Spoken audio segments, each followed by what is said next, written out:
A periferia sempre foi um território outro, de pensamento hegemônico. Na época de 1990, quando corpos negros masculinos eram os principais alvos de um genocídio perpetrado pelas elites que comandam o Estado, a periferia e seus habitantes foram estigmatizados como violentos.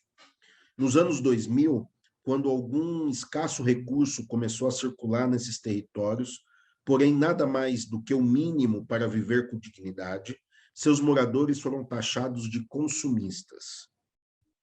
Anos depois, pesquisas de opinião detectaram fortes críticas ao Estado e também o aumento de negócios próprios nesses territórios. Com direito a grandes manchetes, a periferia tinha virado liberal. A segunda ideia, ele diz o sim. Periferia é complexo de contradições.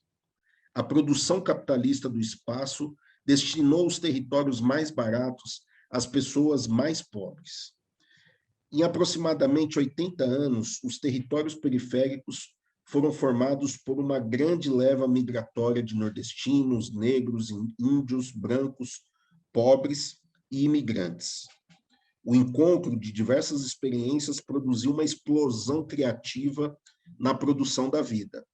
A periferia é heterogênea culturalmente, mas possui sinais diacríticos de distinção que permitem o reconhecimento mútuo em quem habita esses espaços. No entanto, no âmbito econômico, a imensa maioria pertence à classe trabalhadora. São os despossuídos dos meios de produção, inseridos nos mais baixos postos da esfera produtiva. Estamos falando de garis, pedreiros, porteiros, babás, empregadas domésticas, funcionárias públicas, estagiárias, vendedoras de lojas, profissionais de telemarketing, motoristas de aplicativos, entregadores, motoboys, operários, pequenos comerciantes, ambulantes, vendedores, feirantes. Há também os desempregados, os aposentados, as donas de casa, que por um acaso se tornam um profissional liberal, comerciante ou empreende qualquer outro ofício que o faz melhorar de vida. Quase sempre muda de bairro, repetindo um ciclo vicioso. Cabe, no entanto, um comentário. Nenhuma expressão cultural está desconectada das condições econômicas de quem a produz. No mesmo âmbito, toda a produção econômica também é cultural. Entre proximidades e distanciamentos, o dilema da população da periferia é compreender o que separa e o que a une. Eu acho esse livro brilhante, é uma bela análise de conjuntura, né, que ele vai discorrendo e trazendo um conjunto de reflexões. E eu queria partir disso, né? Primeiro, entender que a periferia ela é complexa, ela é diversa, não é possível você simplesmente criar determinações para falar de periferia. Então, eu vou usar um termo que eu acho um pouco mais adequado, que são periferias, e também pensar a partir de um determinado olhar ou de um determinado recorte das periferias. E é interessante, entendendo ele como um território de disputa, né, e de contradições, aquilo que, de alguma maneira, nós estamos aqui, né, dentro de um espectro de um campo progressista, de esquerda, então também um recorte daquilo que nos interessa como experiências, né, analisando as experiências mais complexas da periferia, mas o que se produziu, né, nessas periferias como contraposição aos estigmas, né, e ao status quo que produziu um conjunto de desigualdades que, inclusive, permitiu a formação disso que nós chamamos de periferia. E aí é interessante que tem um outro texto do próprio Tiaraju, depois eu passo para vocês, que faz parte do dossiê de subjetividades periféricas, né? Contribuição para a definição dos conceitos de periferia e sujeitos periféricos, onde ele vai, né, fazer um debate mais amplo E ele vai nos chamar a atenção como que, primeiro, né, o termo periferia, né, sempre nos anos 80 foi muito pouco usado, né?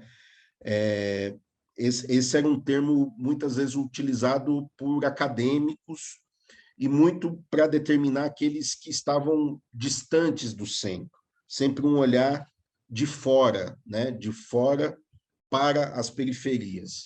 E não que não houvessem movimentações dentro dessas periferias, muito pelo contrário, né? Se a gente pensar ali os anos 80, você tem ali uma efervescência de organizações sociais dentro das periferias, seja através das comunidades eclesiais de base, você tem também uma efervescência das associações de bairro, né, que sempre foram algo muito forte, lutas contra a carestia, né, trabalhos comunitários e etc.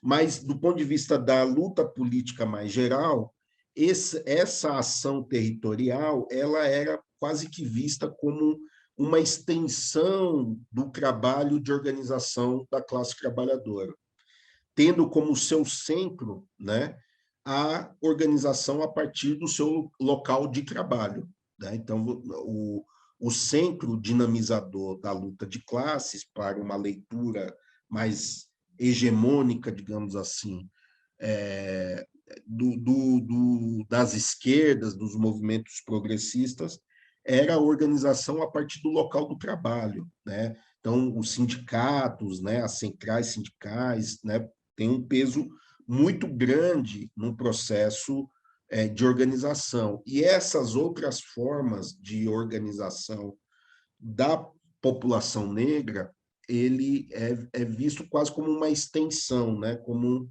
um ingrediente a mais do processo de organização da própria classe trabalhadora.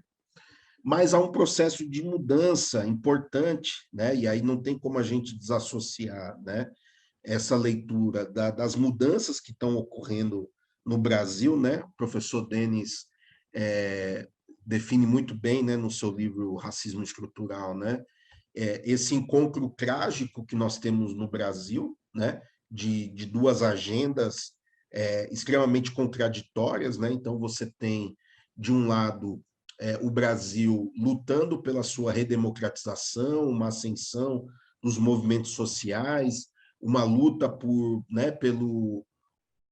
pela implantação mínima de um estado de bem-estar social, né? Mas, ao mesmo tempo, do ponto de vista do capitalismo global, né, nós estamos vivendo um processo da derrocada, né, da Guerra Fria, do fim do projeto da União Soviética, do socialismo real, né, o conceito de fim da história, a ideia de expansão, né, do neoliberalismo como um projeto global, etc. E o Brasil vai sofrer justamente esse encontro trágico, né? Um momento de efervescência, de luta por direitos sociais, com uma pressão externa, internacional, muito forte para justamente uma redução do Estado, né? Uma política de Estado, entre aspas, mínimo, né? Do ponto de vista social, né?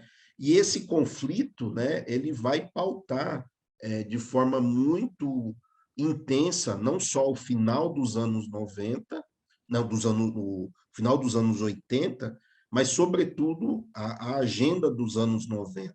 Né? Então, e isso vai impactar diretamente o conjunto da forma de organização da classe trabalhadora, da sociedade como um todo e da própria classe trabalhadora. E aí é interessante que nessa transição dos anos 80 para os anos 90, né, que a agenda neoliberal vai ganhando, né, mesmo com as lutas, com os avanços importantes que a própria Constituição deixou em alguma medida, algumas conquistas importantes que foram cravadas naquele período, você tem ali particularmente nos anos 90, ali na sua segunda metade, né, particularmente com a chegada do Fernando Henrique, né, ao governo, né, depois daquela instabilidade com Collor, etc., Plano Real, etc., você tem ali uma avalanche dessa agenda neoliberal ganhando peso, né? E você tem, combinado com isso, um processo de aumento significativo da miserabilidade, uma reorganização da própria força de trabalho, um processo de desemprego estrutural e etc. E isso vai refletir, né, também nessa forma de organização da própria classe trabalhadora, né? Então, de alguma maneira, a dinâmica da organização pelo local de trabalho, pelas fábricas, né, pelos sindicatos, etc., ele vai perdendo força e vai criando isso que a gente vai chamar, né, chama de classe trabalhadora, de trabalhadoras e trabalhadores, né, vai, de alguma maneira, construindo outras formas de sociabilidade e de organização, de associativismo e etc.